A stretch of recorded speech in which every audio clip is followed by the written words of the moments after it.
Alright guys, I think we are ready to go ahead and start. So I have ZBrush already opened up, ready to go. Just getting a few things ready here. Got my reference image for what we're going to work on today. If you know who these people are, these characters. I'm going to be working on one of those. I believe the one on the right, Ren. But yeah, I think we'll give a little bit more time for some more people to pop in, and then we can go ahead and get started. So that little image pop up there, if you're not familiar with that, this is called Spotlight. That's how I kind of pull in my reference images. I also like to use the see-through option up here on occasion so that I can see through to the window that I have popped up underneath. That's really great for that. But yeah, that's the two methods that we're going to be using today for our reference images. I literally just turned on my comp, and here you are. So awesome, perfect timing, very good. What are we sculpting today? And greetings from Jimbo, what's going on? We are going to be sculpting Ren from Ren and Stimpy. A little bit stylized. I don't know if I'm going to do it exactly like this, but I think it'll be fun. I don't know. What do you guys think? And maybe later we can do Stimpy as well. But I have a feeling that we're only going to have time enough for one of these guys today. So I think we can go ahead and get started. And I think I have everything set up for ZBrush. Let me just go up here real quick. If some hotkeys and some preferences aren't exactly working the way you have them set up, it's a really easy way to fix that. If you come up here and click Restore Custom UI under Preferences Config, can get everything set up for you so your hotkeys and everything else are ready to go, or is ready to go. Alright, cool. Well, let's pull up our reference. We got Ren down here. I have Spotlight with my Spotlight projection turned off, and I think we're good. So I'm just going to use my transparency option up here and use that to get an idea for the most basic shape that we have going on here. Of course, we're not using that 3D gizmo. We're not a hater of the transpose tool. I love the transpose tool, so I'm going to stick with that when I work today. And we got the basic shape, pretty simple, pretty easy. And I have another image here. Let me show you this one real quick, guys, as well. So this one, it's a little bit of a different style. As you can see, this is a lot more simplified, but it gives me a side view, a little bit of a little bit more perspective on some shapes from different angles. So you can see here from the side, Ren is more of a lima bean shape. So I think we're going to try to capture that, whereas here he's kind of all rounded out into an ellipse. So we're going to try to capture this lima bean shape.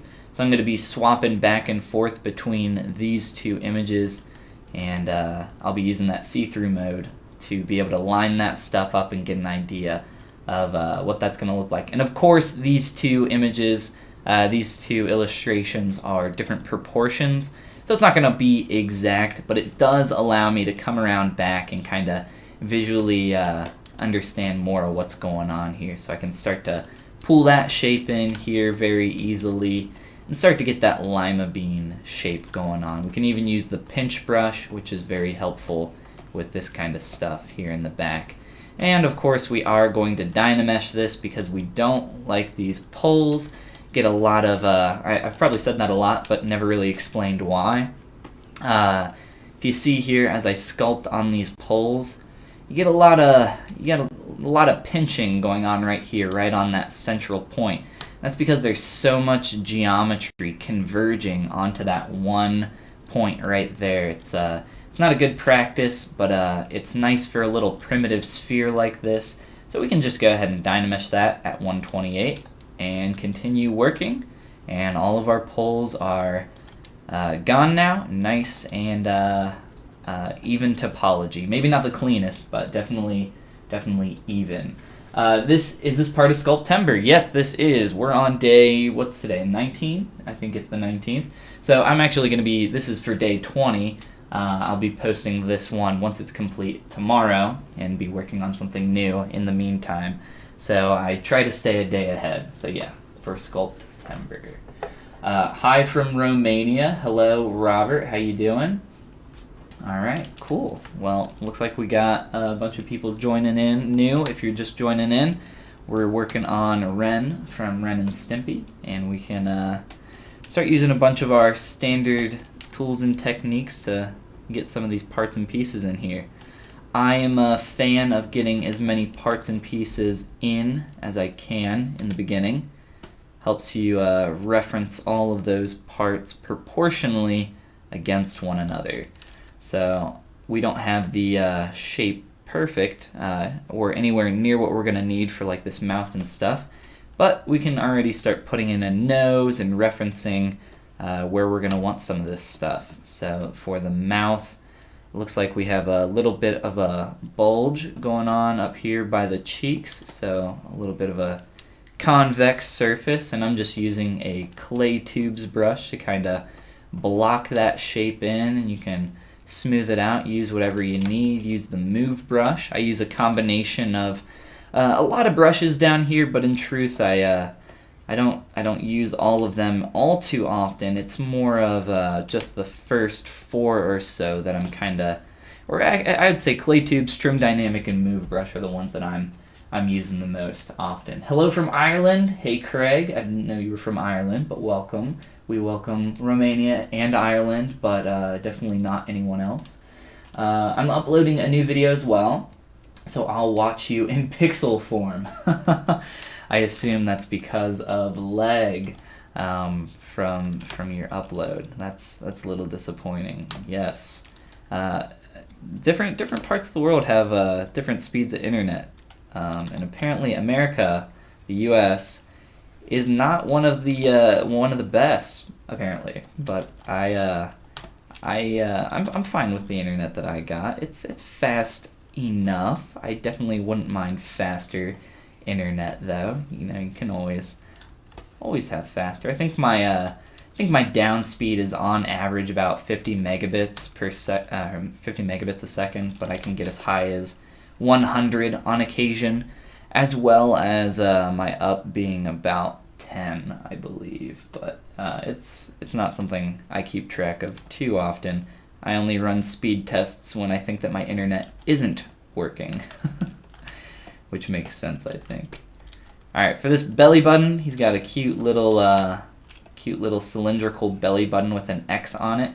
So we can use our trim dynamic brush, or we could even use our transpose tool to maybe make this more of a cylinder. We can even dynamesh that a little bit higher to try to get a little bit more resolution in there as we work on that. So we can get that into place. I think we need to lessen the bend that we have going on here. We were working with a sphere to start with, so we need to kind of bring this out on the bottom portion, make them a little bit more chunk, so we can line some of this stuff up a little bit better. And while I'm working like this, I also enjoy being able to just kind of block out where parts are going to be. So not like a final position for anything, but you know, just like a quick little, almost like a sketch over. You can also use poly paint. I just prefer using either my clay tubes or standard brush to just kind of start figuring out where all this stuff needs to be in relation to each other. And as you do this, you can start to see that things look a little bit dirty in terms of your surface detail and what's going on there. But that's okay. In this stage, we're definitely not worried about how clean our mesh is going to be. We'll be cleaning a lot of that up down the road. So don't be worried about going real slow and taking the time to oh man, I need to smooth all of this out and get it perfectly smooth. That's definitely not our intent at this stage of the game. We want to focus more on getting these basic shapes, and working fast and dirty is often very helpful. So nice choice for sculpt, awesome. You get 300 megabits down up here. I don't know where up here is, maybe in the Great White North of Canada. 300's pretty good. You're retopoing some stuff at the moment. That's pretty cool. The source art you are using is from a friend of mine, Dennis Salvatiere, I believe is how you say that. So thank you to Dennis for this this great concept. I just pulled up a quick Google search on some images and grabbed a couple. So I'm not sure if you're referencing actually this one or the other image. That looks like it might say not Dennis, so I'm guessing it's this one over here. The true source is John K. and Bob Camp, Nickelodeon, fan art, the fan art we're talking about. Katie is from the UK, that's what she meant by up here, so not the Great White North of Canada, but it might as well be. You guys are on the same longitudinal line? Is that longitude? I don't know how that works. It's one of them, I believe. We'll just say it's longitude. We'll just say I'm right, because none of you can talk. I get to read all the messages. I get to be the one who says what is. But if anybody knows, it'd be helpful. Let's all learn together. Let's all get better. So what do we want to do next? I'm thinking can move some stuff around a little bit, as well as throw in the block out for that mouth line, and that mouth line will be super helpful for figuring out how we're going to overlap those shapes. We might split this off into a separate mesh. That might be very helpful. That's how I tend to work a lot, and I'll show you exactly what I'm talking about here in just a moment. So we can start messing with this, just a quick little line, and then we can adjust it with our move brush. Looking at this, it looks like we might be able to get a really clean break if we do something, let me see, like this, or actually, no, that won't work. So I was thinking we could break along this line and make that into a separate mesh, but I would like to do something a little bit with this mouth. So let's play around with it a little bit more and figure out what we want to do here. And this is pinching in a lot more tightly than we have going on here. So let's adjust some of this. We can play with proportions again. Keep it dirty, keep it fast, and try to get as much kind of ink on the page as you can, as quickly as you can, and you can adjust things later as you go forward. So like I said, getting a lot of these parts and pieces in the beginning stages is important to me. So let's go ahead and throw in some eyes real quick up here. You can just do an insert sphere, just like we did for everything else. Transpose tool, and let's realign that there. Can make them a little bit taller. And of course we can grab our favorite eye material, toy plastic, with a black color. Fill that in. And we can mess with the rest of the surrounding parts. For up here, let's just do a quick move Acu curve to kind of get that sharp point on this, at least the start of that shape, what's going to be happening there. We also have some brows coming up over the actual head here, so we can start to figure out how those are going to work there. Let's see here. And continuing with that brow shape, building that up. Looks like for the separation of color. So what I'm kind of thinking about, I'm kind of working and trying to figure out how I want to split this up to get some really clean separations between color and form. So this orange part of his body, I'm probably going to split that off. I'm probably going to split this eye panel off into a second piece. And then I might do like three or four, or one or two more pieces equaling 3 or 4 to get these mouth separations. So we'll play with that. So I wasn't exactly going for this style, and we are getting a little bit closer to that than this. I do like this style a lot. I like the simplification. And this is a little bit more closer to the cartoon, but it's still quite stylized. So we can play around with it as we go. We can kind of play with our own style and see what we come up with, but we don't have to stick to what's going on there exactly, right? Why, it's not always fun to, copy everybody else's work exactly. It's great for practice for sure. It's also fun to, practice your creativity and work on those skills as well. So we can play with this a little bit. I'm just being nice and dirty here, not worrying about what these shapes are going to look like too much, because once I simplify and ZRemesh some stuff, it's not really going to matter. So we can start messing with this a little bit more, start pinching in some stuff. I want to round that out along the back and just kind of pulling some stuff in along the head. Want those brows to kind of line up with this spherical shape that we got going on here, so kind of try to continue that line a little bit better, if you see what I'm talking about there. So you can kind of play with that a little bit more, get that in there, and we can start, of course, we're still dirty, but we don't, like I said, we don't worry about that. So we can, of course, go on to adding in some ears, maybe some hair, arms, legs, feet. We can get there pretty quick. So as you can see, I think we've been streaming for 20 minutes, so sculpting of which has been 15 minutes, maybe 10 even. So we've come pretty far in just a short amount of time. You can kind of see how working on really getting in those basic shapes as quickly as possible in the beginning can be very helpful. I'm going to use the Move brush, that's my 4 brush down here, along with AccuCurve, and that'll give me a nice strong point right there. So I can use that to pull that shape out and use our transpose tool to kind of bring it in. And of course that looks extremely thin, but that is my intention, because then from there I can do a backface curve move, and then we have a nice shaped ear going on there with some thickness.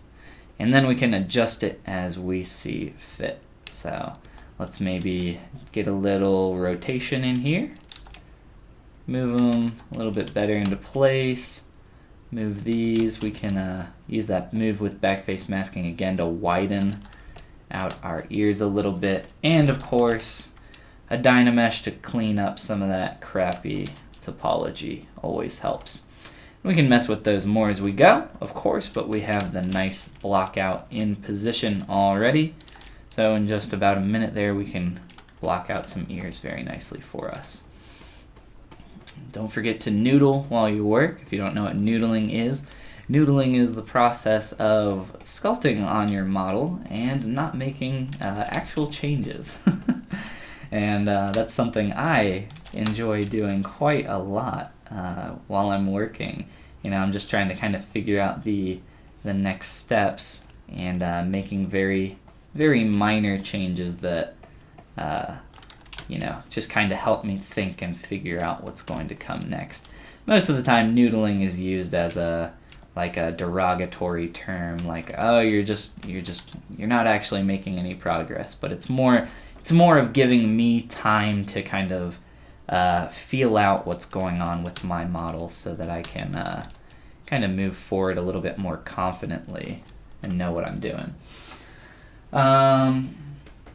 There's no real good figure out there of Ren and Stimpy, just checked. I assume you're talking about like a 3D, maybe like vinyl figure or something like that.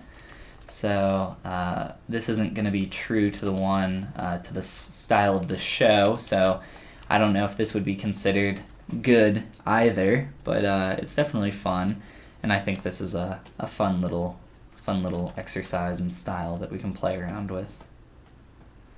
Trying to select that belly button. If you guys don't know, you can alt-click any mesh you got to select it, make that your active mesh. You can also select it, of course, over here in your subtool palette, but that alt-click I find to be pretty useful. I was just turning on my undo history there real quick so that when I quick save, it also grabs my undo history. I'm going to be making a tutorial here shortly, hopefully this week if I have time. I've had a few people asking me about how I make my time lapses, If you've seen any of my time lapses on Instagram, it's essentially a time lapse where the object is viewed from one perspective without moving, and all the changes happen on screen without the camera ever changing its perspective or view. And there's a bunch of settings in this movie panel up here, a bunch of stuff that you can mess with. So because of that, I'll be trying to make a tutorial this week so I can show you guys how I do all that junk. And I think that'll be an interesting exercise for you guys to see how I make that, but then also you can kind of see how I do it and then kind of play around and maybe find your own style and create stuff that way. So give you a good base of working with that movie and timeline panel and all that junk. So we'll play around with all of that. I'm going to ZRemesh this on 1000, which is 1, of course, down there, and just to kind of clean some stuff up just a little bit. You can see that helps a lot. If you saw that checkbox right there, that's the dynamic checkbox. It's essentially saying, is it okay if I turn on dynamic? And I like to, in the past, people had trouble knowing if dynamic was on or not. If you're confused, you can just come down here and check if this is on or not. So no worries there. That's why I always click just always yes. Don't worry about it. Just be on all the time. And I do that pretty much every time I turn on dynamic. So I wish there was a setting where you could kind of have that always be the case. But then on occasion, there's those check boxes if you click delete all and it says press OK or cancel to abort. But of course, I obviously don't want it to delete everything I just made, because then we'd have to start all over, and that would be terrible. So let's go ahead and throw in some skinny little cylinders for these arms. I'm gonna come down here into initialize, and as you can see, I just duplicated my body, and with that duplicated body, I'm gonna make a 212 cylinder Y. I'll make a nice little cylinder for us. And of course with this we can crease all of our edges really quick. Doesn't take too long, just a few clicks here. Top is creased, and now we can crease the bottom. And just like that, we have a nice cylinder that we can work with. Now with that cylinder, it's a little big, but that's okay. What we can do is scale this up really tall, and even come in here to size and shrink that down. And we can get a nice thin arm for us to work with. Now of course, if you're looking at this arm and you're involved in 3D printing, or if you've ever done any kind of 3D printing before, you would recognize that that arm is just way too thin to 3D print.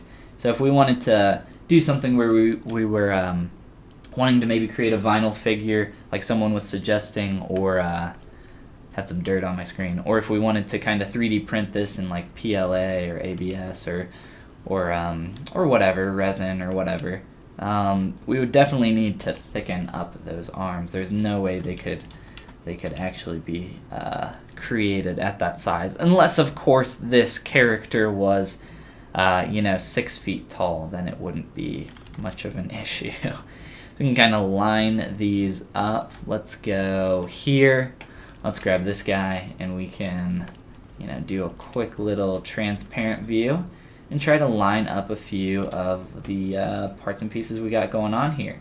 So we got our arm, and I actually screwed that up. Let me grab from point to point, just like that, and do a little rotate into position.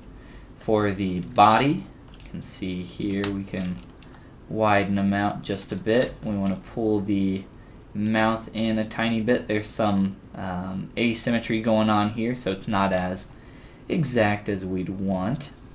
We don't have a perfectly orthographic view, but that's no problem. We can still adjust this to get it what I like to call close enough. And for these ears up here, we can move and rotate them into place. Pretty easy. We had the shape pretty close to what we wanted. And I think with that, maybe adjust these eyes to make them just a tad closer together. We'll mess with asymmetry later in terms of making them offset and one larger than the other, some other stuff like that. But we can of course move our nose a little bit better into position, scale it up, and make some adjustments this way.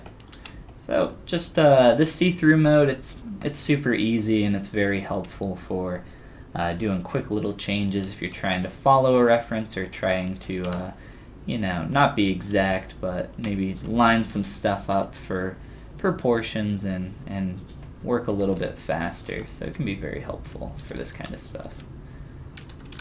Just some quick changes to the dome up top.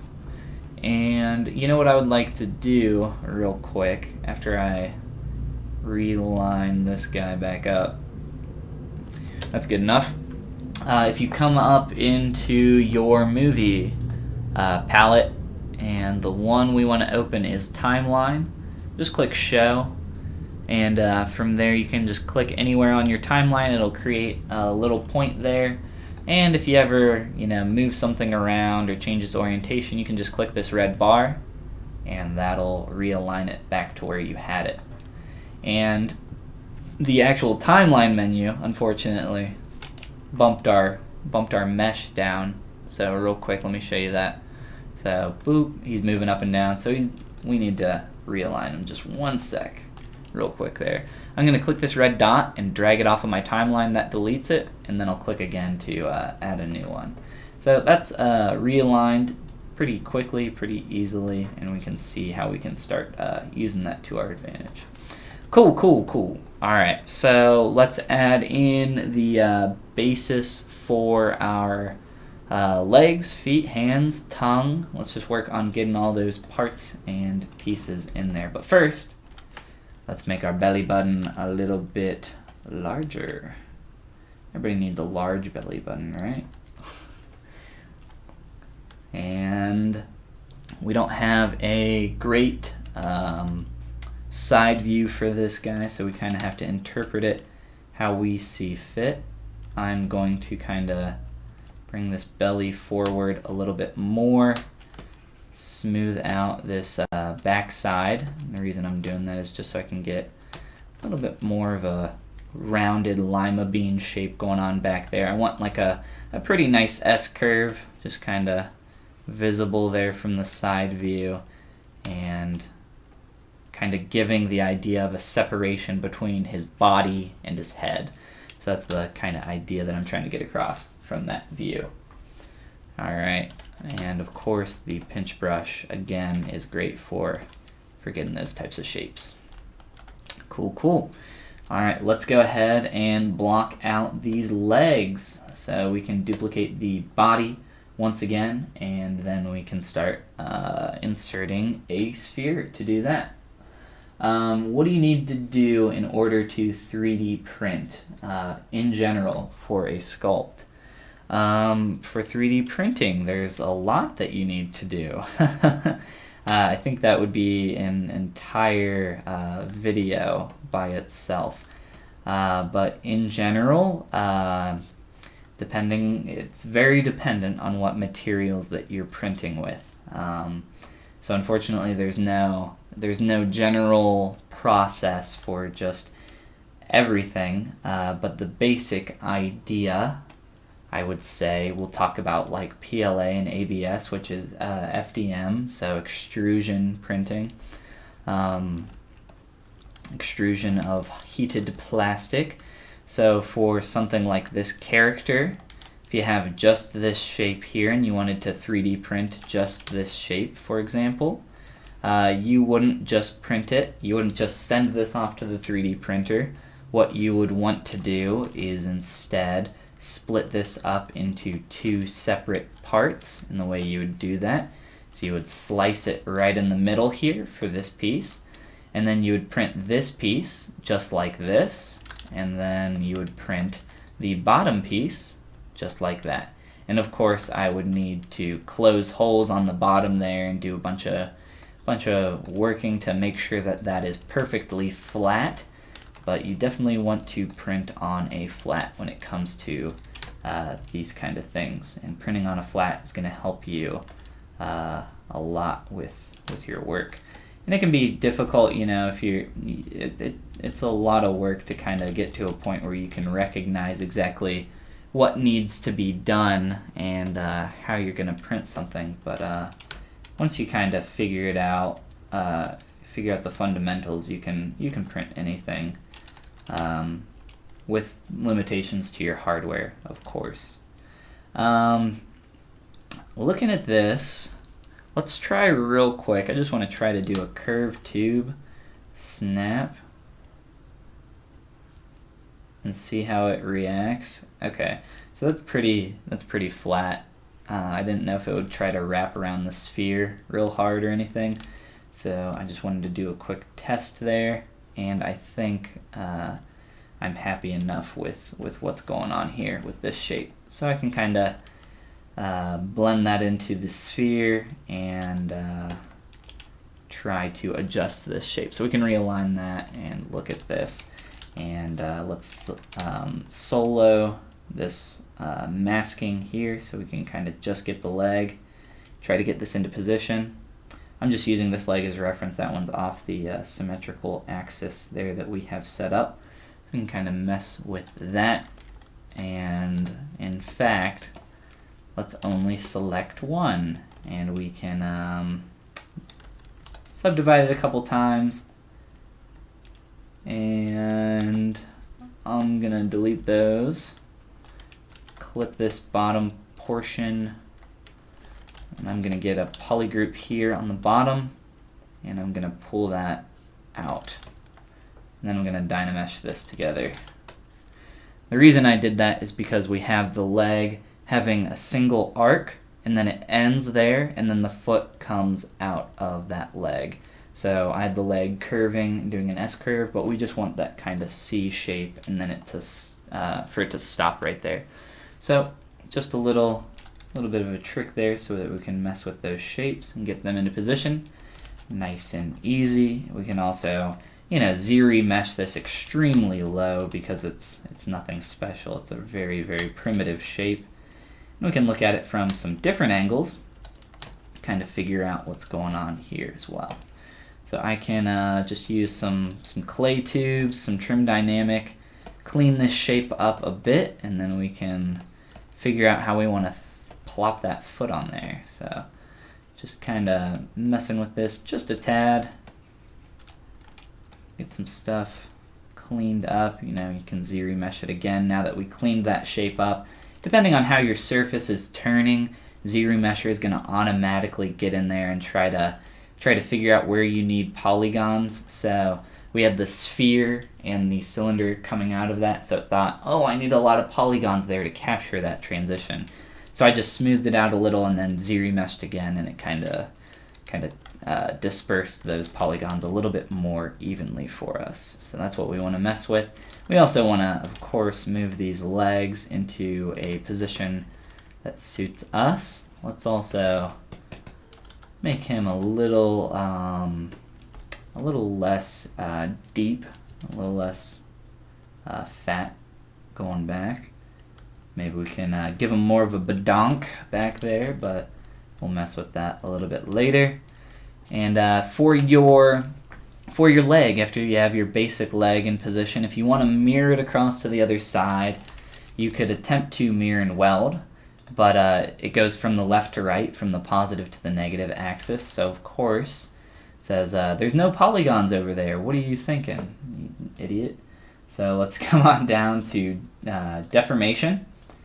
Click on mirror. It'll throw that to the other side. And now we can mirror and weld without any issues. So we got that leg in place, and we are ready to go. We could also use your Subtool Master Mirror. I use that quite often. If you use Subtool Master Mirror, it also carries over your subdivision levels, which is extremely helpful. We'll mess with that here in a sec as well. real quick here, a few messages that slipped by. Blah, blah, blah, blah. Ooh, by a few, I mean like 10, real quick. Jimbo Streams is referencing the current one. Oh, he's talking about Salvatier's, so he knows the person who made this concept. That's pretty cool. That's pretty random too. That's neat. There's no real good figure out there of Ren and Stimpy. We got that one. I hit N to switch between subtools. So yes, if you hit the N key, it's going to pop up all the subtools that you have available. You can kind of see the images nice and neat, and you can just click on those to switch between them. You can alt-click, or you can click in there. So there's a few options for you to kind of switch between your subtools quickly. But N is great. M also pulls up the M key, not N, but M will pull up all your insert multi-mesh brushes. If you don't have that new display that they use for 4R8, I'm not a fan of that, so I got rid of it, and I prefer just to use that M key. Tutorial on how to make ZBrush time lapses would be very helpful. I'll be doing that later this week, hopefully, so hold on to that. Real quick here, watching stream someone. Welcome, how you doing? Why do you need to split the 3D mesh to print? Because you need to print on a flat. You don't need to, you can create a float for it as well, or a bed, but it's definitely a lot nicer to print on a perfect flat. It's going to stick to the bed of the printer a lot easier and will result in a nicer print overall. Orientation matters as well, so of course I wouldn't want to do a cut, real quick here, I wouldn't want to do a cut this way and print him this way. Maybe I would, depending on the geometry, but when you're 3D printing, especially extrusion, overhangs and undercuts are extremely difficult to kind of understand and prepare for. So if you're not experienced in that, you're going to probably run into a lot of issues in the beginning. I have a lot of experience working with 3D printing as well as toys, so undercuts and overhangs are in the practices for that is not really anything new to me. It does make it easier to paint and assemble if you split it up into separate parts as well, especially if you're using spray paint. You can just base coat everything and then move on to the next pieces. But I like to split stuff up for sculpting purposes to get some really clean shapes, as well as just kind of my 3D printing and toy sculpting background for that kind of stuff. So let's throw some legs in here, or some toes, some feet.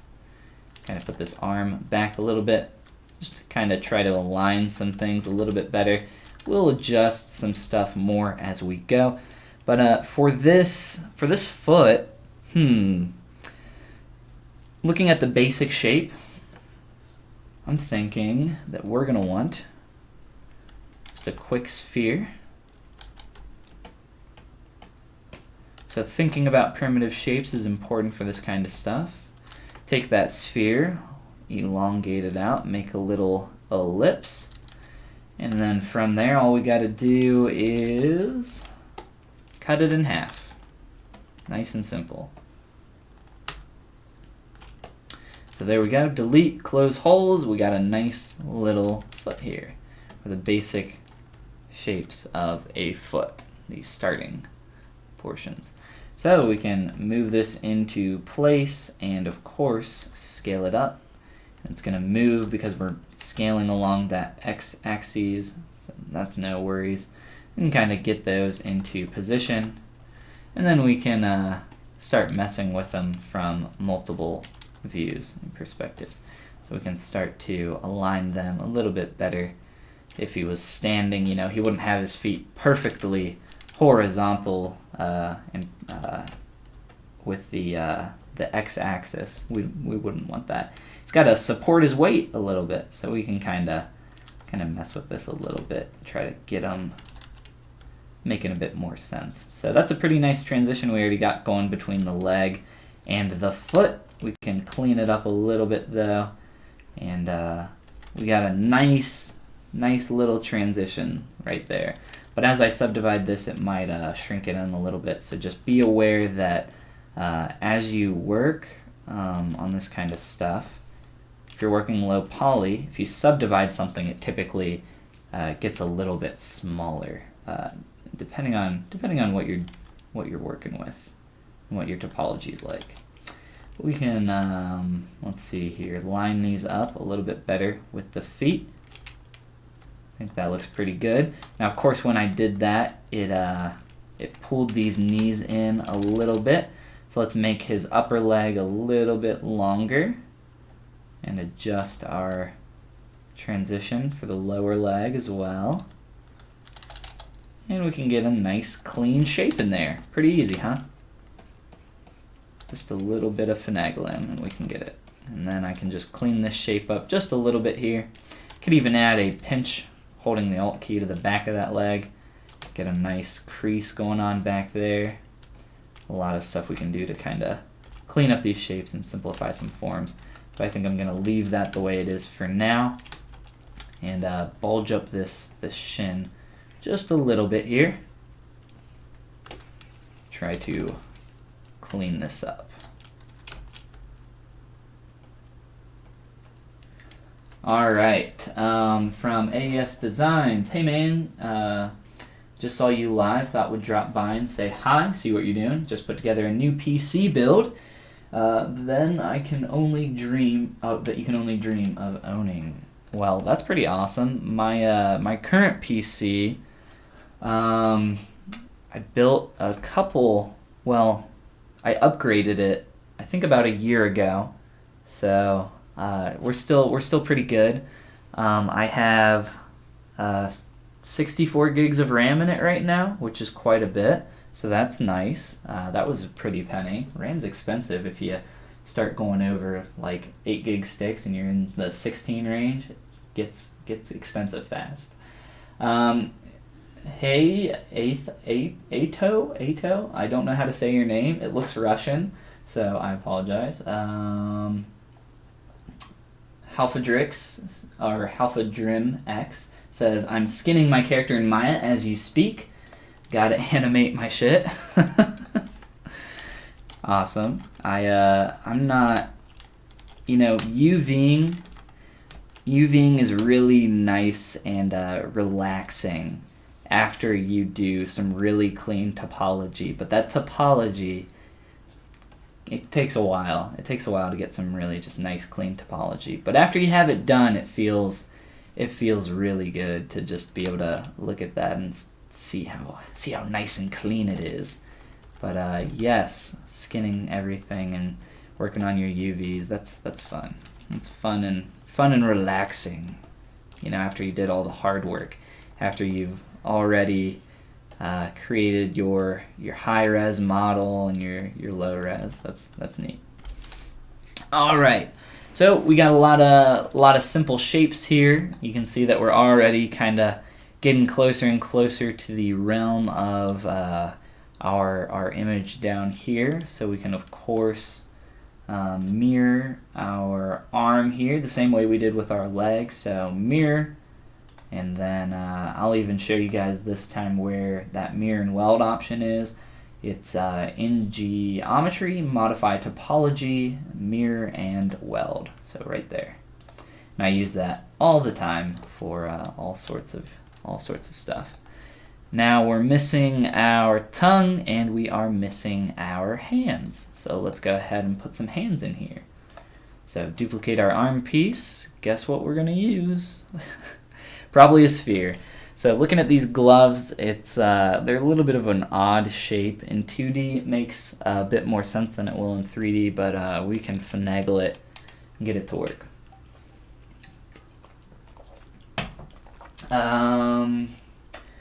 Do you always work with ready concept, or you sometimes do just a summary from many references? Yeah, most of the time I do the second one that you listed. I personally prefer not to, always. I think it's really good practice to kind of find a concept and see how well you can replicate what's going on there and kind of translate that to 3D.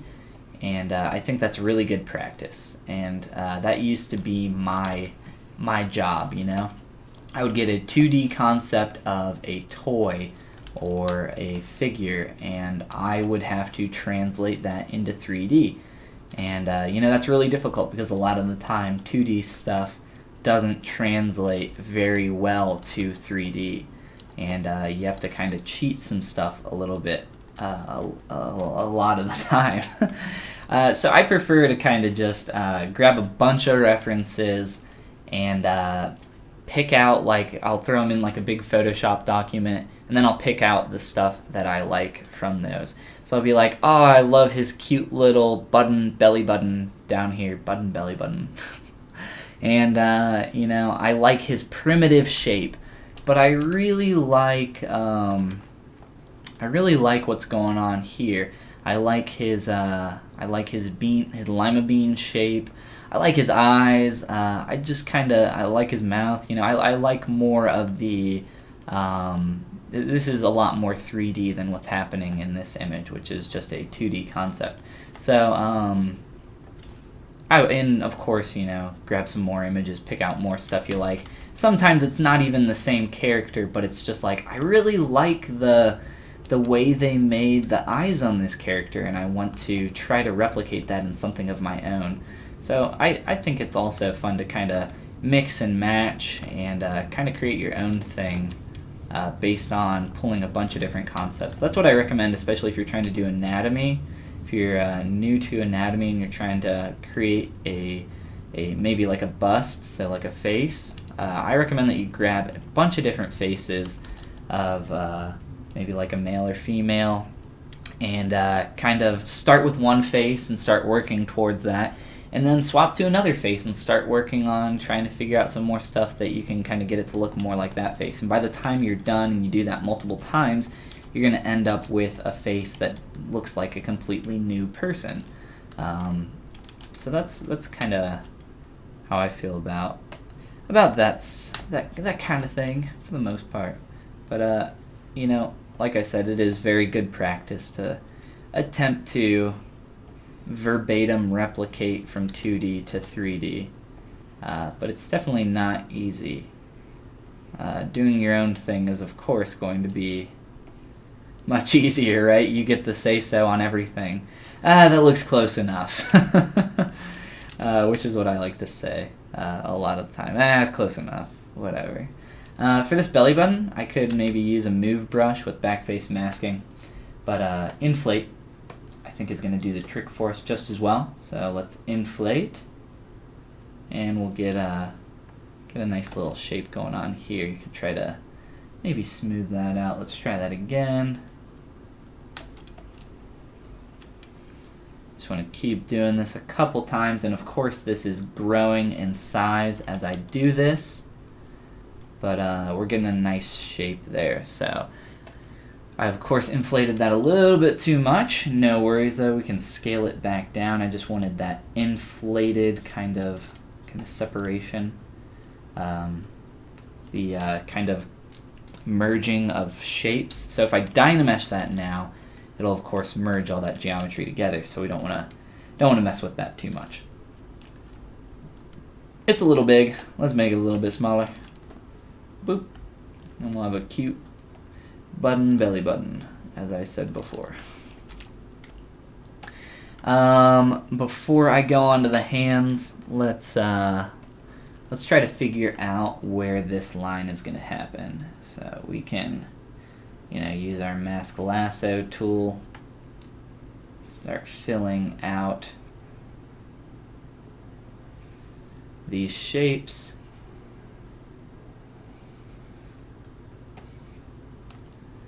And just like that, we have a nice front to our model. He's looking very flat in the front. So I think with the mouth, we're going to get a lot of variation there. That's going to help out a lot. So I want to split some parts up real quick, create some separations. So delete lower, split hidden, and let's do a quick Dynamesh. It's going to close holes. So of course you have the close holes option, and you have Dynamesh as well, but Dynamesh is a little bit better at closing holes evenly, whereas it just kind of depends on what's going on with the geometry. And you know what I'm talking about if you've experienced it before. But close holes works really well on flat and simple shapes. So what's great about Dynamesh, when I close holes like this, I have two poly groups. Let me turn off line. So I have two poly groups. So I can just control click this now, and I can push it in, and I can scale it in. And we already have the starting of what would be a key piece. And if you don't know what keying is for 3D modeling. But that's the basic principle there. I'm not going to be using this to key today anything. I'm just using it to be able to round out these edges and smooth them without ZBrush breaking down the geometry. So with this back piece, it's going to be totally fine for me to smooth out some stuff. But now for this front piece, now when I smooth this stuff out, nothing's going to react in the way I don't want it to. And of course we have a lot of garbage back here, but we can clean this up relatively easily. I'll just perform an auto groups and delete hidden. So I selected just this piece. I had a little bit of some floater geometry happening out in the middle of space, but we cleaned it up nice and quickly. So now we have this piece. Might seem a little strange if you're not used to working like this, but now we can work with this to, let's see, how do we want to split that? So we'll pull it up to about there, and I actually just want to do that. So I just want to separate this eye portion. I want this to be its own piece, and then the cheeks will kind of overlap that. So we can kind of get in here and split that out. And of course we'll do a Dynamesh on that. So you can see how it reacted there. If I perform a close holes, it actually did pretty well. But I think Dynamesh is going to be good enough for what we need here. And just a little bit of cleanup, just so that I can work with this shape. You know, similar way you can kind of pull that out. And let me show you real quick. Let me undo so you can understand what I'm talking about. Look how thin this is. If I try to smooth this and work with this or Dynamesh this, this is going to break down. It's going to break apart. You're going to start getting a lot of junk in here. So that's what I'm talking about when I'm saying avoid that destruction of geometry down the road. So by giving it some thickness, I can clean it up a little and not have to worry about that breaking apart so much. The mouth here, it's going to be a little bit tough, a little bit more tough to get the shape that I want, because I'm going to have to split this mouth off and then merge it down later. I don't necessarily have to do that though. I can always, I can adjust this shape here. And then, so we got a little bit of a better mouth curve coming. And of course, I want to work with a lower amount of polygons than what I got right now, but we're fine, so we can drop that down real quick.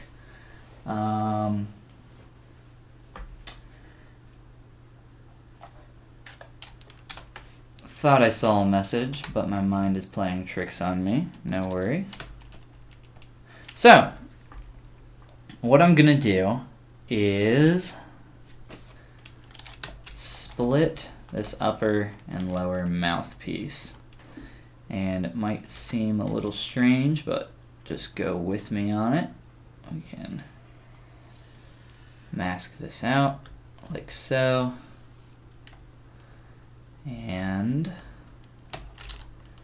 make this a little bit more rounded here, just to be a little anal. here as well, just to have a little bit of a cleaner connection when I merge these back down later. So I'm splitting everything up into parts, and you may be wondering why I'm doing that. But if you guys know what I say all the time, it's when in doubt, split it out, right? Split it out into multiple parts. It does help a lot. And this is just kind of the way I work in general. Having multiple parts, at least for me, it makes it a lot easier to be able to manipulate your sculpt and the things that are going on. And of course we're getting some, gaps in here and everything else, but that's relatively easy to correct and fix all this stuff. Won't be a problem by the time we get to it. But now we have a nice separated mouthpiece that I can kind of, bring out a little bit. I can also use our move brush with back face masking and pull this in. We can get some depth there. So you see we can start having a little bit more individual control over what's happening. And I know I said I was going to go ahead and do these hands, but I don't really feel like tackling those quite yet. I have sculpted a lot of hands, and man, hands just take a while. But of course these are very simplified. I'm talking more about some realistic hands. They're a pain. Everybody's got their thing that they don't like making. Not that I dislike making hands, just that it's a big time investment for something that a lot of the time when you show off your sculpt or your 3D model isn't really even paid attention to. So if you can make one really good hand and repurpose it, I would recommend you do that. Same with just like a general base mesh. If you can repurpose stuff, I definitely recommend that you do that. I'm just going to delete this excess geometry. I don't want it. And I'm going to Z-remesh extremely low. Once more. Clean up that geometry in the back. Alright, so we got our cheeks, and looking here it comes straight up, then around. So let's mess with that a little bit. Kind of getting the shape a little bit better. Delete some extra geometry happening here. Z-remesh, please. Give that a second to think.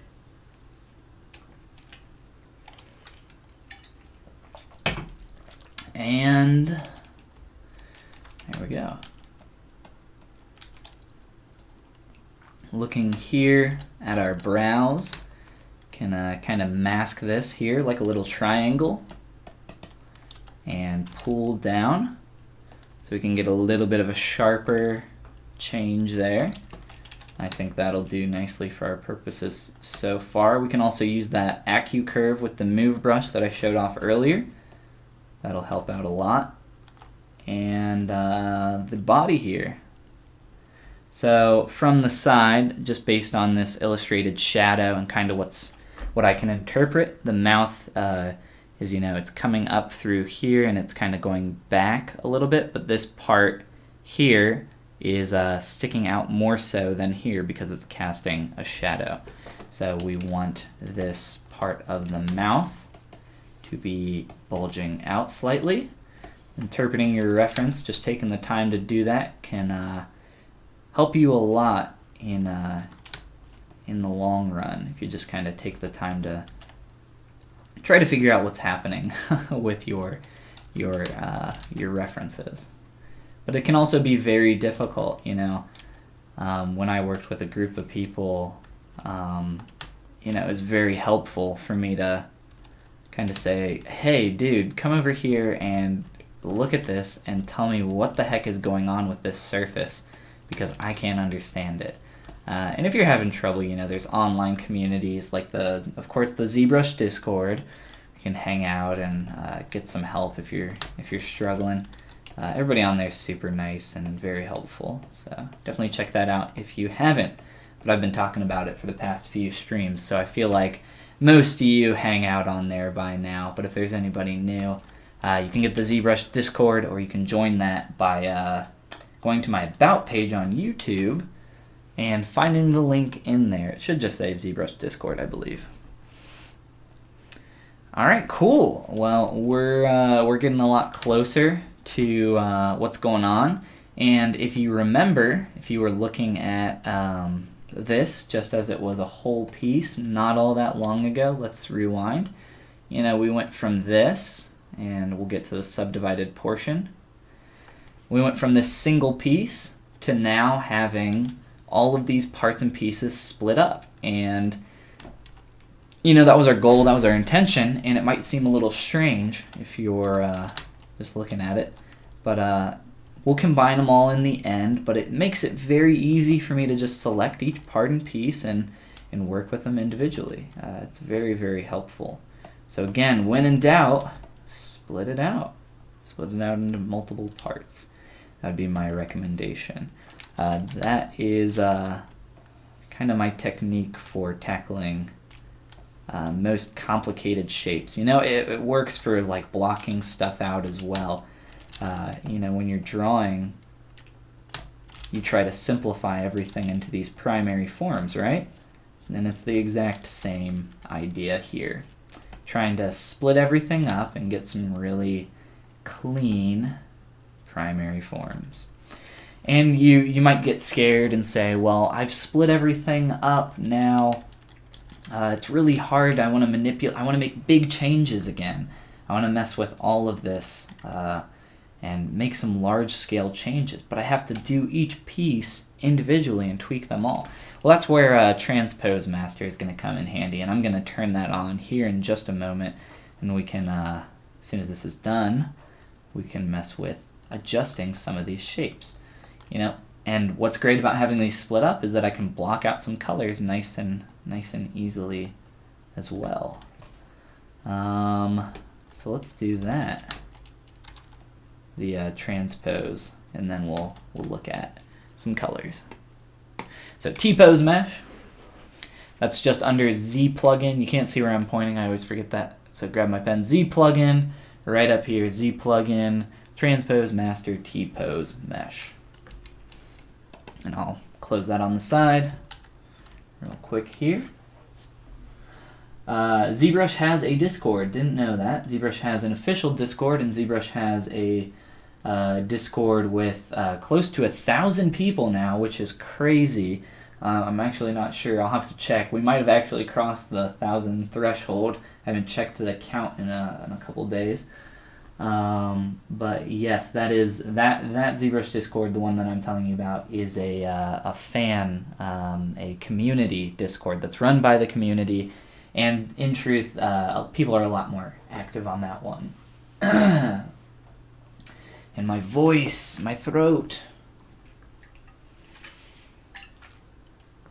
One thing here about T-pose, Transpose Master, the plugin.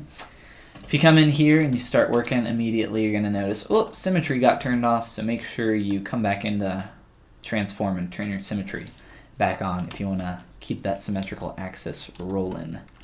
So I am, let's see, I'm going to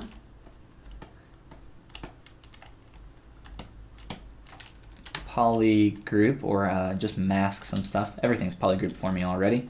I'm just going to mask out some stuff, and I'm going to round some things out. I want to play with these shapes, and I can adjust things as we go, so no worries there. Don't feel bad. If you make a huge mistake and you come down and you T-pose everything back, you still have individual control over each of your parts and pieces. So don't feel like it's the end of the world or anything. And I'm gonna bring this in a little bit. So I'm making big scale changes to our concept And I could, pull this one back up if I wanted to reference that a little bit, if I wanted to look at him. I do like the shapes that we got going on here, the simplified shapes, but it's never a bad idea if we want to. Come on. Some things are a little harder to hide. There we go. Why aren't you wanting to hide? Do I have 2 arms? I think I have 2 arms here. A little confused, but so that's one, that's purple polygroup, and this is blue. I guess I do have 2 arms.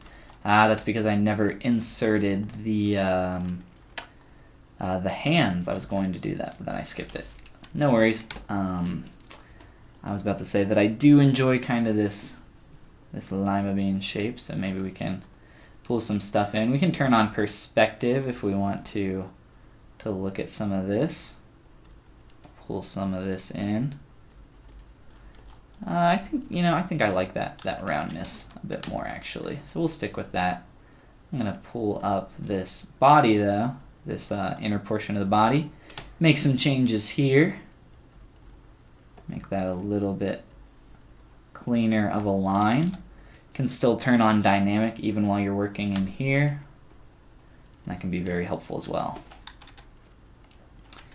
And use backface mask move. Get a nice clean transition here. And ZBrush tends to lag when you have dynamic on with a lot of polygons, so just kind of keep that in mind. Let's bring these eyes back out. Bloop. Cool. So we got some pretty cool shapes going on here. Let's go back here real quick. Our mouth is a little short and some things have kind of got out of whack. So let's turn off perspective and try to line some things up a little bit better. As we're splitting stuff up, that can happen. No worries, we can widen some of this out. If you look at the concept here, once we get the tongue in there a little bit better, it's a little bit closer. This mouth comes a little bit closer to that edge on the side and a little bit farther down. And I think that's pretty good for big scale changes. We can still work with each piece individually, so we don't have to feel like this has to be the end all be all of everything we do. So no worries if you want to make more changes later. I'm gonna hide those again so that I can do some quick little changes here. I want to see if I can get a nicer shape here. I think I'll probably do that once we split out back to the standard mode, once we get out of transpose. For his nose, we can flatten that a little bit, or we can, I don't know, what do you guys think? Stick with a more rounded nose. We'll do maybe a little bit more flat. Use our move brush. We'll give it some character here. Alright, and the way you get out of transpose master is of course just coming up here and clicking T-pose again. And that'll go through all of your subtools and make the changes to those. And it did that all in 4 seconds, so that was pretty quick. And that's awesome. I'm going to delete this mesh just because it weighs down my project file. I'm of course saving project files. Your quick save saves project files as well. But when I save a project file, I'm saving my undo history, and that can bog down your save file as well. And I'm actually saving that undo history for what other people were asking previously, which is how I create my time lapses. And I'll be showing you guys that in a tutorial here this week, hopefully, is what the plan is. Let's see here. Hello, you could do the Bobby's drawing, Bobby's World. That sounds really familiar, but off the top of my head, I don't remember what Bobby's World is. So I'm sorry, I'll have to look it up later, but I'm always open to new suggestions for Sculptember and just some new daily sketches. Rounder says, Halafrodrimix. I'm going to call you Hal. Hal says rounder. Stimpy's a round character, therefore it looks better. A little bit more round. So we're looking for round shapes, and of course that's our intent. We don't want anything too sharp going on here. Of course, if you look at everything in this illustration, everything is very rounded and soft shaped. I want to try something here with this belly button. Go back to it real quick. Get a little mask in here. Try to round that a little bit better. And try to pull that in on itself. It's not gonna react the way I want it to. Come on, be nice. Trying to get that kind of like more of a tucking in on itself shape. But you know, we kind of already have that here, so I don't know. I'll mess with it later. We won't worry about it too much right now. But we're getting there, you know. We're making progress here. So we're at an hour and 15. So I'll probably go for like another 30 or 45 minutes, and we can see where we are. So I think next we can start adding in some gloves, some hands here. And I just spit on my Cintiq. Hopefully you guys didn't see that. So we got our 2 pairs of arms. The intent there was to insert a shape on top of here.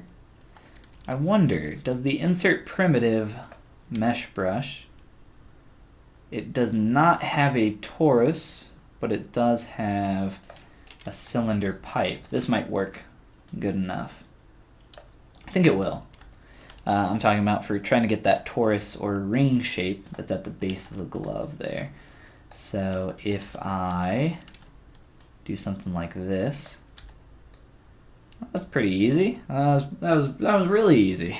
And just we'll throw a subdivision in there. We'll mess with that. But let's go ahead and scale this in. When I scale this, it's going to want to go towards the symmetrical axis. So I'm going to turn off symmetry. Whoops. So turn off symmetry. Delete this one over here. And now, when I scale this on the center point, it's going to pull directly into that. Little trick for you. And then we can just mirror and weld and get that back. And on here, I want to select that point so that I can move along this axis. Now, another thing for people that are working with articulation, if you're working with articulating joints and you want to throw a pivot in there, you can use a cylinder, and then all you have to do is click that point on the cylinder and you'll rotate perfectly along that cylinder's axis if you use the transpose tool or even the 3D gizmo. So that's a way that you can kind of create a pivot if you're working with maybe creating some toys with some joints, and be able to always have that exact same pivot in there. And then you can kind of test it to see how your rotations work. Would this ever collide with the body and that sort of thing?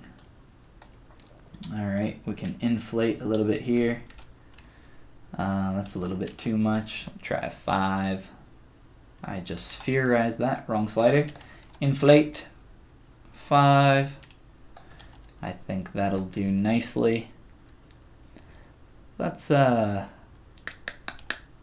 scale her up just a tad. Want to try to get that cast shadow that'll be in there. So maybe we don't want to inflate really all that much. I think that'll be fine.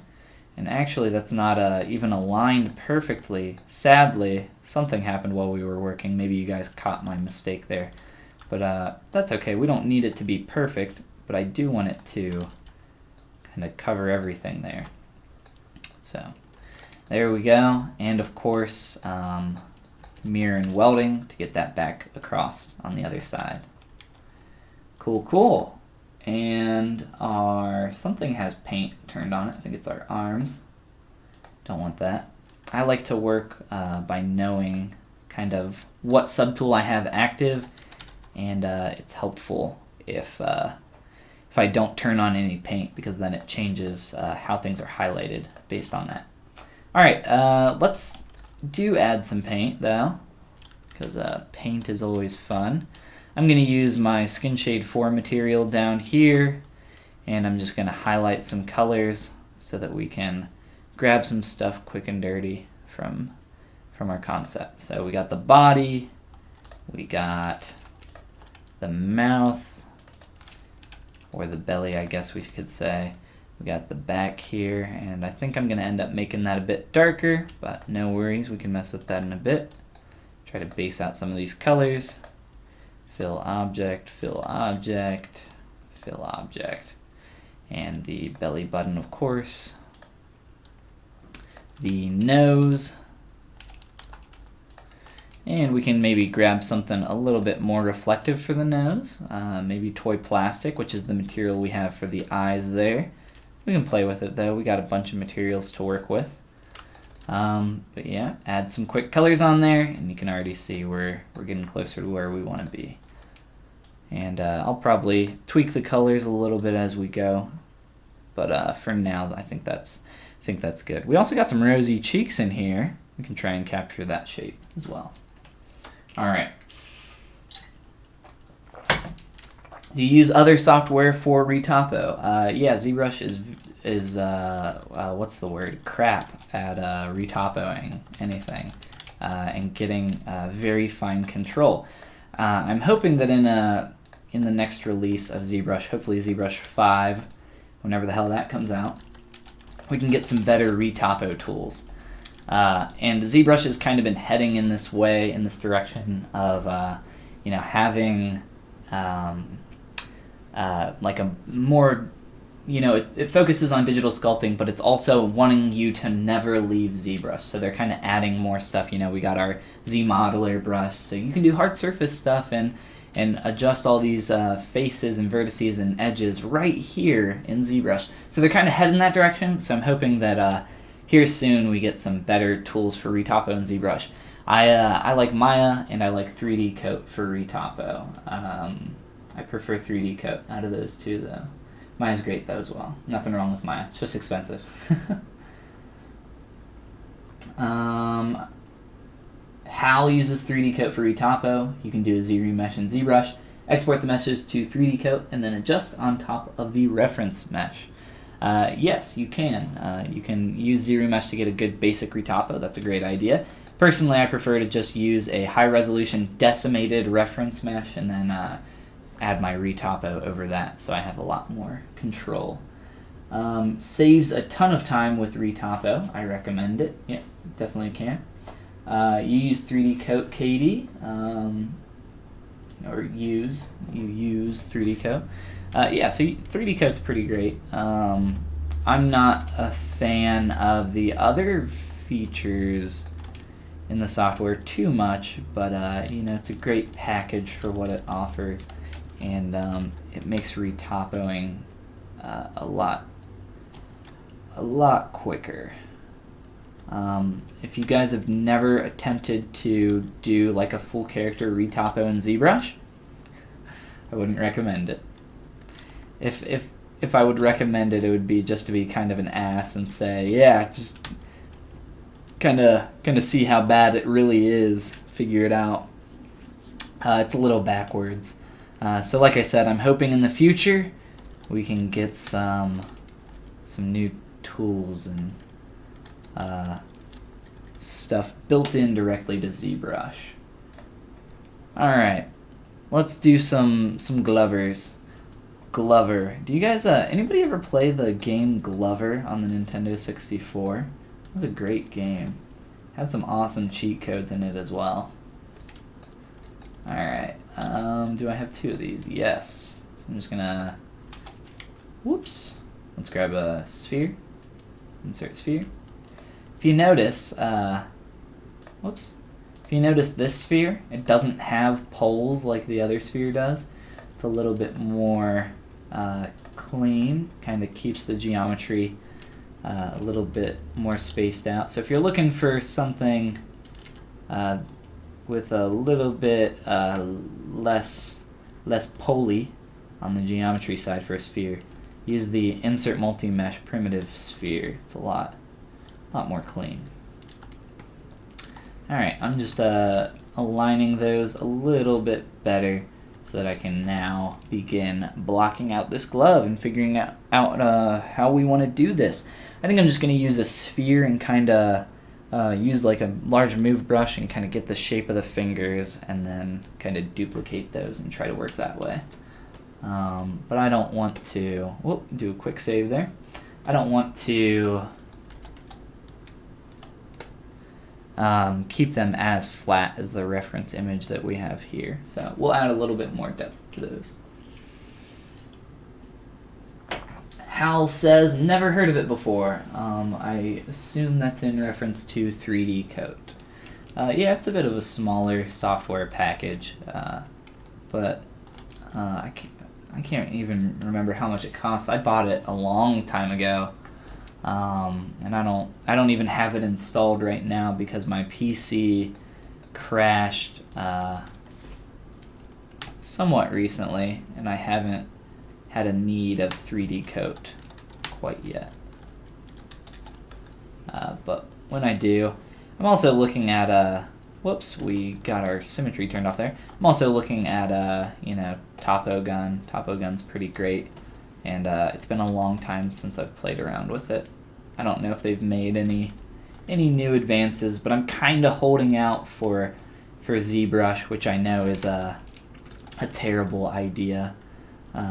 So hopefully they kind of get something here in the works soon, because I would love to be able to do some retopo in ZBrush.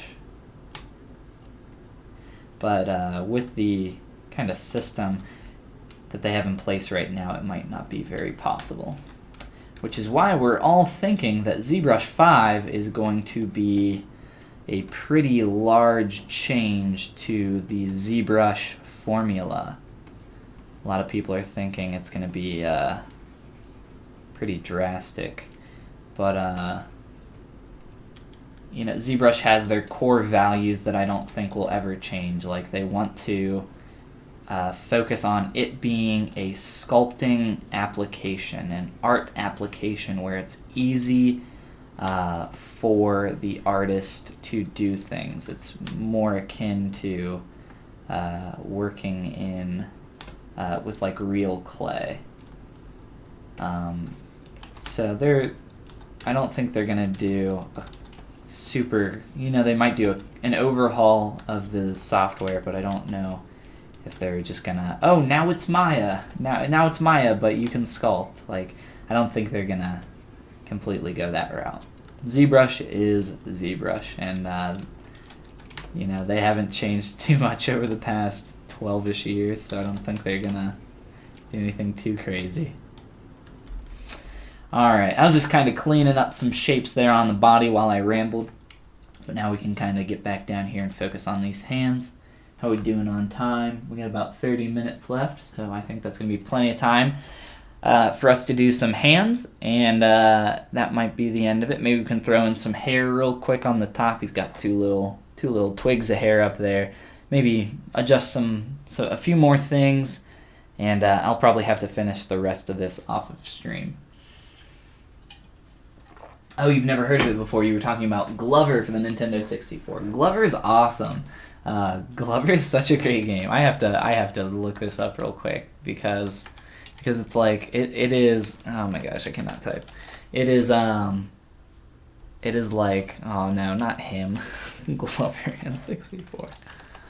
Glover's such a great game. It's pretty much my childhood right here. Glover on the Nintendo 64. You were a magic derpy glove that bounced a ball around, and I believe you were the glove of this wizard dude, and one of the gloves was evil and you were the other one. I don't exactly remember, but you had this ball and you could like spin it on your finger and it would turn into like a bowling ball or a marble, and then you'd have to navigate like these puzzle stages. I need to buy a Nintendo 64 and get back to Glover because I love that game and I miss it. I need me a Nintendo 64. Fun story. When I was a kid, and I had my original Nintendo, just like the NES, Nintendo Entertainment System.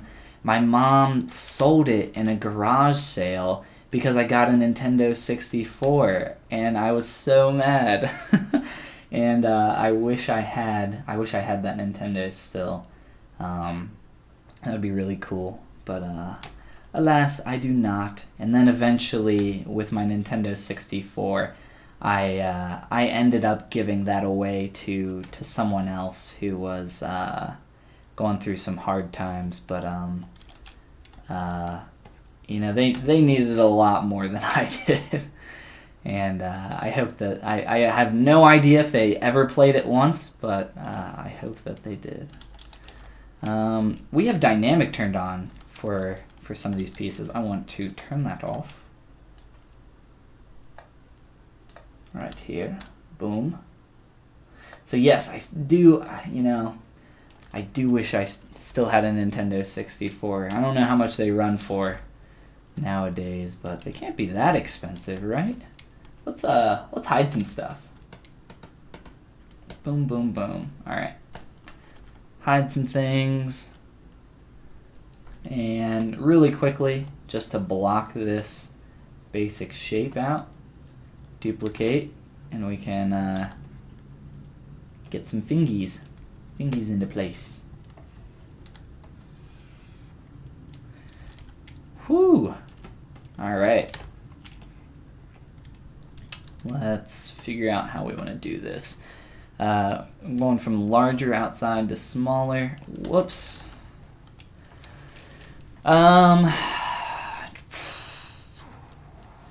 Let's whoops.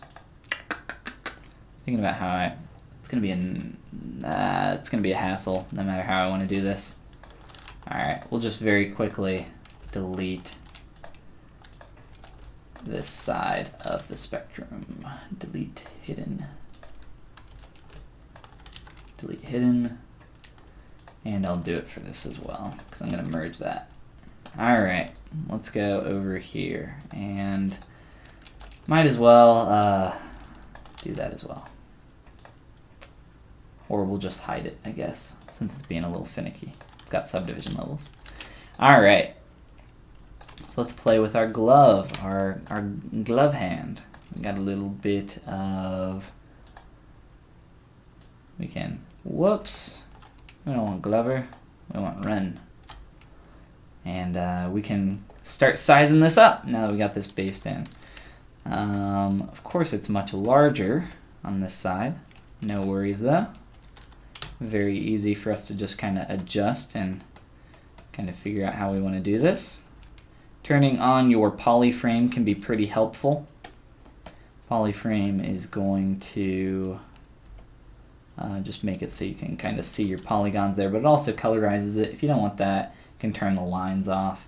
But for me, since everything's white right now, it makes it a little bit easier to kind of see what I'm working with. And adjust that. I'm just trying to base out the general size here. It doesn't have to be perfect where I line it up, because I'm going to adjust this in 3D space, right? So we don't have to go crazy.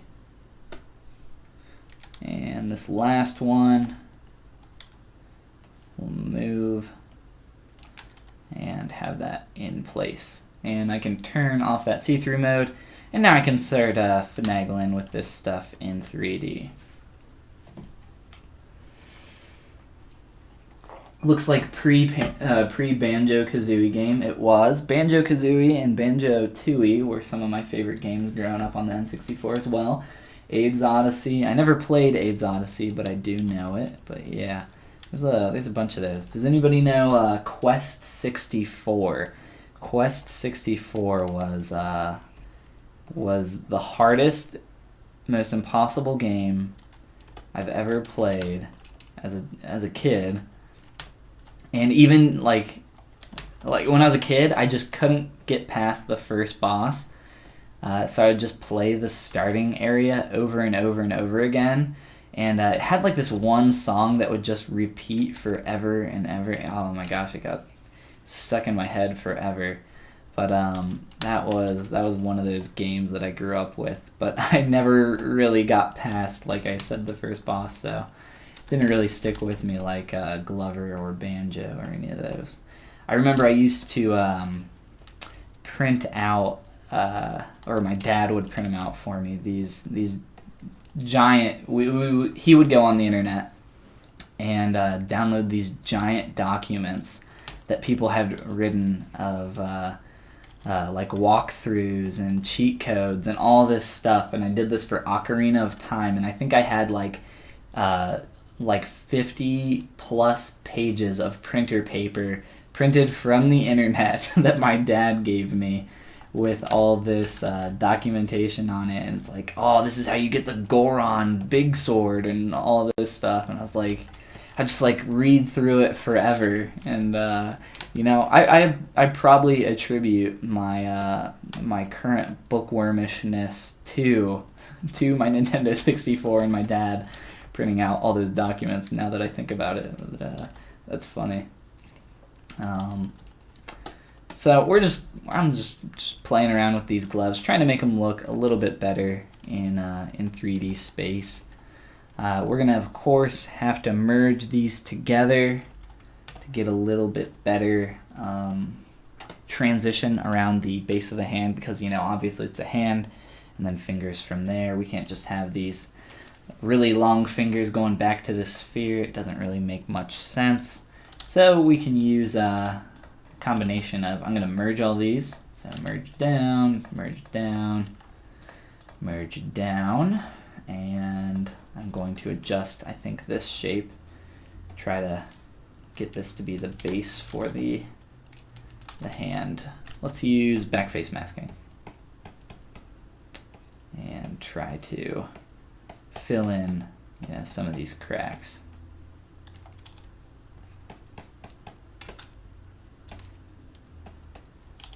I'm using that alternate smooth while I do this, so keep that in mind. Again, that's holding shift, smoothing, and then letting go of shift.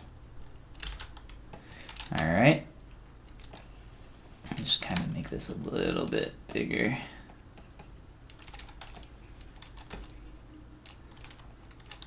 And we're making our own little Glover here from the Nintendo 64 days. Alright, now when I Dynamesh this all together, it should be a little bit better. Make a bit more sense. Let's adjust this one, this finger or thumb, whatever it is. And let's bring everything back real quick. Whoops. Forgot, now you have to hold shift when you click the eyeball if you want to hide everything or make everything visible. It's a little bit, they changed it on me, but I think that's probably a good change. The one that I didn't like at first, but now I do, in ZBrush 4R8 is, or actually I think they made this change in, no, I guess it was 4R8, maybe P2, not positive. I'm pointing up here, of course, at the version number. The sidebars, now you have to double click those, and of course, you know, when you go to scroll, occasionally you would click that, and it would close or open. So I don't know if it warrants, like, I don't think it happened often enough that it warranted a change, because now it's a little bit more annoying. I don't know. I was fine with it the way it was, but I guess some people were like, I keep accidentally closing this and opening it. Freaking change it. So I don't know. It's like GTA San Andreas times 50. Oh, Abe's, yes, I do remember Abe's Odyssey. Was that on the Nintendo 64? I can't remember. I never had it. So it's like GTA times 50 is way ahead of its time. GTA, I haven't played GTA in a while. All right. So we got these split up into our parts here, of course, you know, our standard run-of-the-mill split it up into parts technique, and now I think we can combine them all. All right. So let's merge that top piece down. We got all of this as a single piece. I'm probably going to keep this torus up here separated. I'd like to have that very, well, maybe not. I don't know. I was thinking it would be nice to have a very clean transition there, but merging those together looks like maybe be a little bit closer to what we need. All right. So let's zoom in here, subdivide a couple times just to smooth things out a tad, and we can go ahead and Dynamesh. You don't have to, if you're working on something like this and you don't feel comfortable merging it all together yet, because if you look here, let's see here, if you're looking like at these gloves, you know, you got this crease that runs all the way back, and it's like, well, it's easier to kind of keep those transitions with these overlapping pieces. So maybe that's what you want to do. I don't know. I'll show you a way you can kind of get around that. I like to duplicate my piece, and then, you know, just like I did before, we can Dynamesh it. And then smooth out all these transitions, get it nice and simple and clean. You know, we can even Z-remesh this really low, and we're gonna get some really clean surfaces. So right now it's very warbly and hilly. I'll zoom in on that in just a sec. So you know, it's got some bumps going on there. So now we can do that, and we got our piece just like that. And now underneath that we have this glove. Let's delete lower.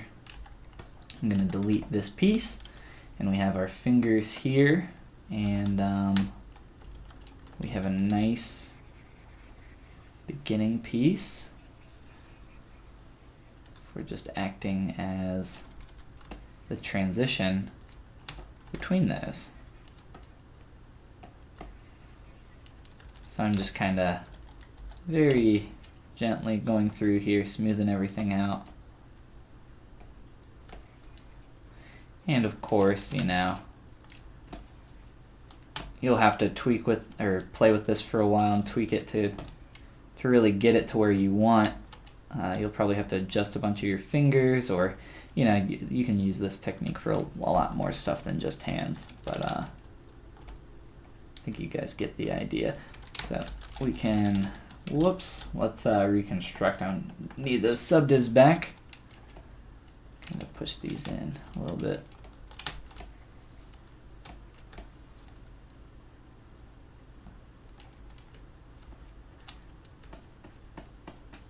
If your smooth is too strong, you can always lower the Z intensity.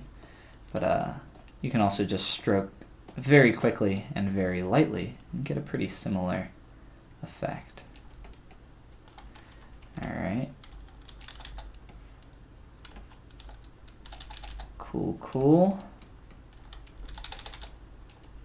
And, you know, this doesn't have a color applied, so let's do that real quick. So messing with these transitions will obviously take time, especially if you want to keep them separated. But then again, it'd be much easier to just merge them together. But depending on what you're going for, if you really want to get that very clean transition, I definitely recommend splitting stuff up a lot more often. All right, I think that'll be good for now. We can come back and look at that a little bit later. It looks so derpy with this big finger. That transition's way too sharp there. So obviously we will have to make that change and edit that. But we can again mess with that later. Gosh, I just always get so distracted. I'm like, but just like one more thing. All right. Let's give him some quick little hairs up here. It's gonna be really easy. We're just gonna use our curved tube snap brush. We can place those in there. So we can grab our body, duplicate it, so we have something to insert on top of. And we're going to grab our curve tube snap brush, come on down to stroke, grab our, it's already in curve mode, so we just want to go to size, and we'll go from large to small. And I'll go about halfway down on that curve modifier. Let's see what that looks like first. So first stroke, you know, it's not getting quite as thin as I would like. Bring it down a bit lower. See what we can get here. It's looking a lot better. So now we can go from there. Tapping on your mesh is of course going to delete your curve. You can delete hidden, and we can cut that off a little bit there. Now, when you're looking at this, you could just run a quick close holes operation, but if you want to get something a bit more clean in terms of geometry here, I recommend you hover over an edge with your ZModeler brush and go to close. You can try a concave hole first. You'll get something pretty close to what closed holes gave you. You can try a convex hole, and then you're going to get a ton of options in there, but just the basic is going to kind of create that point there, that center point.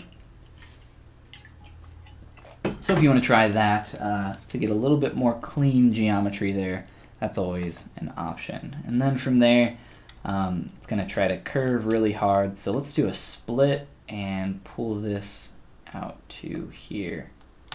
I don't need any creases, so I'll just crease edge loop, alt click, and get rid of that crease. Just like that. So we have a nice little hair strand.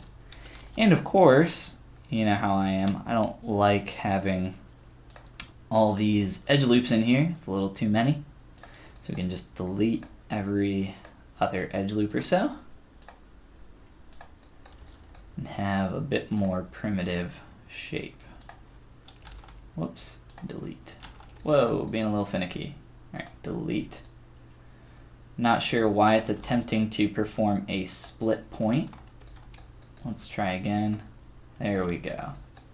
So splitting point on a quad, it'll result in some weird stuff. I'm not sure why it was doing that, but being a little finicky, like I said. Let's get rid of this twist by clicking on this point and rotating. Pretty easy.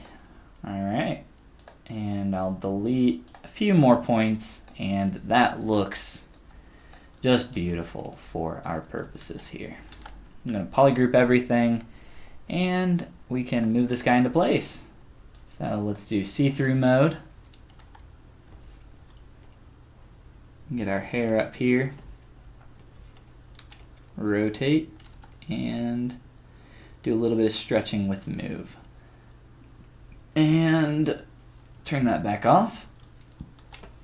Move that more towards the middle so it can be kind of aligned with that.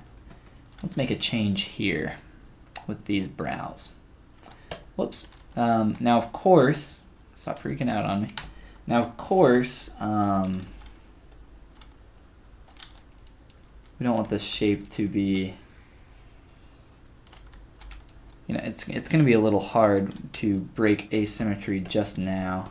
So let's not do that quite yet. But I do kind of want these brows to be a little bit higher than the back of the head.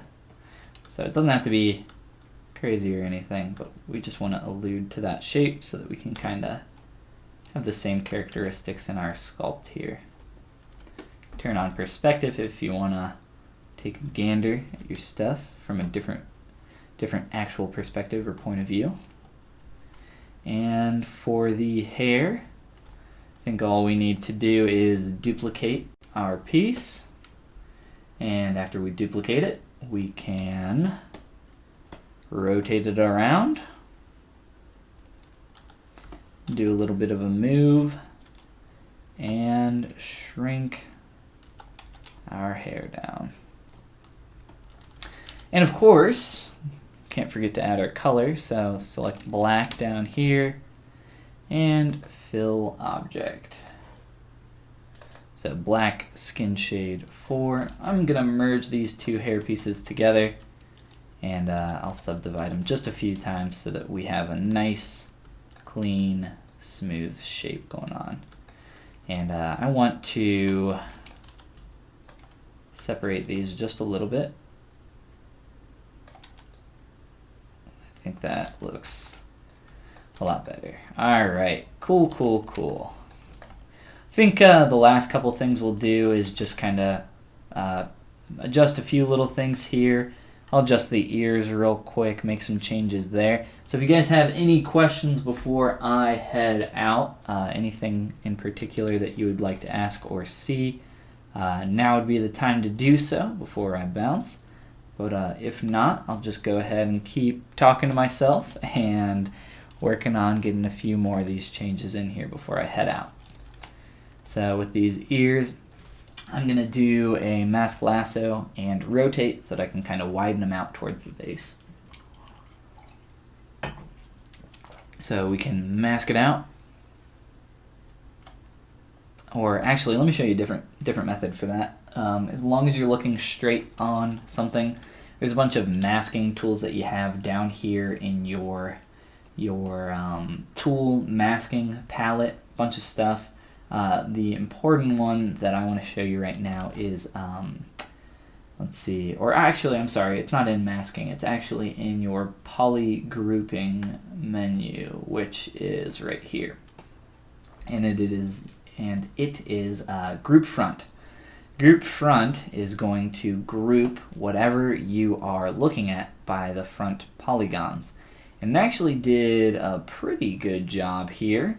But this is a great tool and technique. So if you're working on toys, something I used a lot, we'll do a group front on this, and you can kind of see what it looks like. For gauging overhangs and underhangs and undercuts. So obviously if I'm looking here and I'm going to print it, from top to bottom, I would say, well, let's see here, I'll group front. And I do that, and then I see, oh, I have an underhang here. So all this stuff right here is going to need a bunch of support when I print it. So that's kind of some tips and techniques that you can use to figure that stuff out.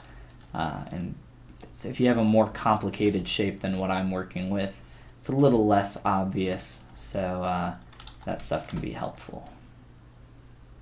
Alright, so we have a spiral here of geometry, so it's not going to be a perfect line for the mask, but I think what we're working with is going to be good. I'll rotate here from the point of the ear, the tip up here, just with rotate. Rotate in, get a nice prism shape, a little bit more thick. We can even use our Z modeler brush. Whoops. Let's go Q mesh. We can use our Z modeler brush to select some of these shapes, and we'll go all the way up. And I'm just holding the Alt key right now. And from there, now that I've held Alt and masked all these polygons, I can Q mesh it and push it in. And we're getting some weird reactions up here, so let's cut this short. Whoops. We'll do something like that. And now when I Q mesh this and push it in, it's being a little weird. Instead of Q mesh, we'll use extrude. Extrude is a little bit more friendly. Alright, now when we smooth that out, we're going to have a little bit of a divot there. So I'm just turning on my dynamic subdivision. And we can even, again, use that same technique of rotating this masked portion to make it a bit stronger towards the base, so it kind of tapers as it goes in. But I think this is going to be more our speed, and then we can kind of use our move brush to adjust some of this stuff as we see fit. And up here at the tip, I'm just going to use my move brush and kind of round that out just a bit. Awesome. Cool, cool, cool. So we made a bunch of changes there. It looks like somehow these, oh, okay, I see what happened. All right, so these are no longer symmetrical. This is the ear I was working on, and the changes didn't necessarily take place over there all too well, so I'm just gonna delete hidden and reconstruct my subdivision levels, and I'll show you that other method of mirroring with subdivs. So subtool mirror, okay, across that x-axis, and now we have two pieces here with subdivision levels on the symmetrical x-axis ready to go. And I can you know, smooth these out along the back. They're a little sharp, so we can smooth those out, make that a little nicer transition. And then I think we'll be good. I'll probably finish the rest of this later today when I have time. But I think that's where we'll cut it. I think that's where we'll end it, guys. So thanks everybody. Thanks everybody for stopping in. Looks like some new people are kind of just popping in here. So I apologize if you're just catching the tail end of everything that we were working on here. Of course, we need to mirror our hand and do a bunch of other stuff, some adjusting and tweaking some colors, detailing some feet. There's a few things, but I think that's going to be it for today, guys. So thanks again for coming, and if you guys have any questions or anything that you didn't get to ask here and you're just kind of popping in, you can always throw them on the ZBrush Discord. And that's on my YouTube About page. And there's a ton of helpful people there. And oh, I'm just looking, we totally forgot the tongue. Miguel says you're an inspiration, man. Thanks a lot. Thank you. That's really nice of you. Hal says, see ya, lad. He calls me a lad. I guess I am a lad now that I think about it. So see you guys. Again, thanks for coming. And I'll see you all in the next stream. Peace.